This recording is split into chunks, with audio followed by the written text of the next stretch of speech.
Koalas. They're cute, they're dumb, aggressive, and riddled with chlamydia. Didn't see that one coming. So now they're functionally extinct. I wonder if the two are related.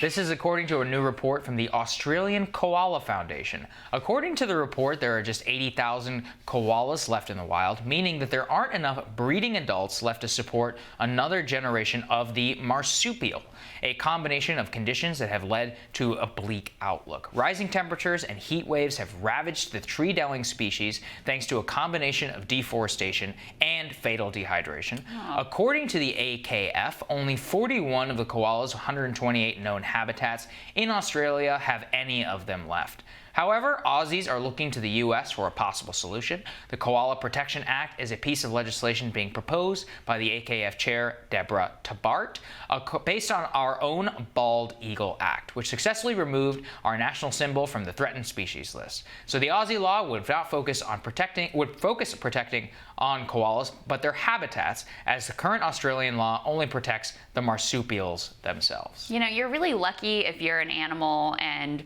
humans happen to think that you're cute, because you're going to get a lot more attention and resources. I bet there are a bunch of like microbiomes who are just completely extinct. Completely ignored. Yeah. No, I mean, that new UN report, right? 1 million plants and species and animals are in danger of extinction. Where's their legislation? That's all I'm saying. Koalas are cute, though. Now we move on to the most hotly debated topic in America today. You know what I'm talking about. Cargo pants. In all seriousness, cargo pants and shorts are arguably the most controversial article of clothing an American can wear. I would argue fanny packs, also very controversial.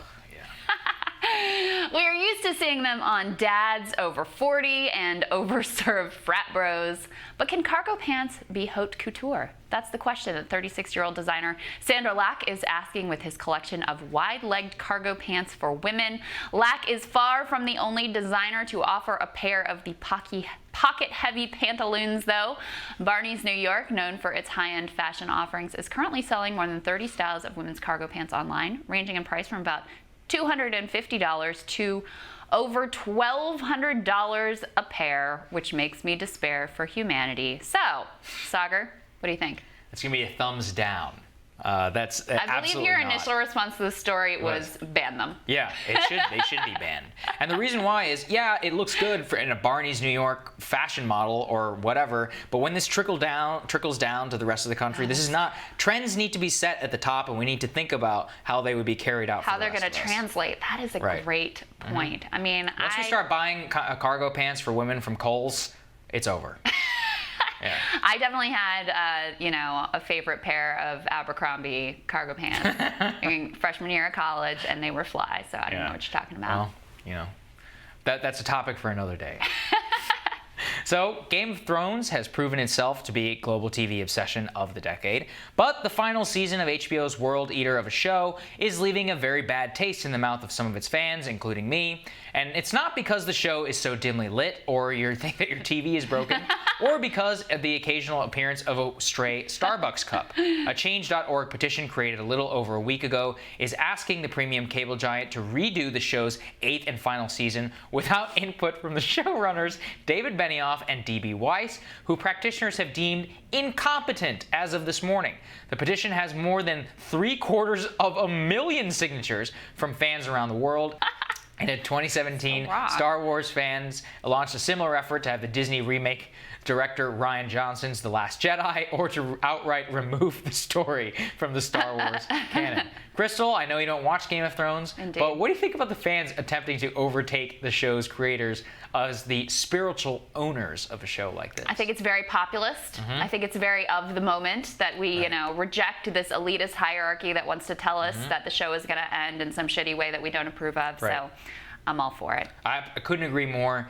Benioff and Weiss are two of the worst writers that I have ever seen. This is a terrible season. I only watch it because I want to know how it ends, and it will rival Lost as one of the great mess-ups of all time. Lost I did watch until it went totally off the rails. This is worse than that, actually. What? Really? Yeah, it's worse, yes. No. Because it's a betrayal. That's why. It's a betrayal. Yeah, Lost was kind of like always ready to veer off the rails anyway, so when it happened, you were like, okay, well, we kind of knew this was going to go in this direction. But this was actually good. Right. It's like the Shadow Monster destroyed Game of Thrones, basically, for the maybe 6 people who will get that reference. So, given that I have not watched one single minute of one single episode, I could not name a single character in Game of Thrones, which I know puts me in the 0.01% of the population. Like, is it worth it? Even given the disappointment and the betrayal at the end, it's still worth it. It's been a 10-year odyssey and a journey. I'm privileged to have been with you all on that. All right.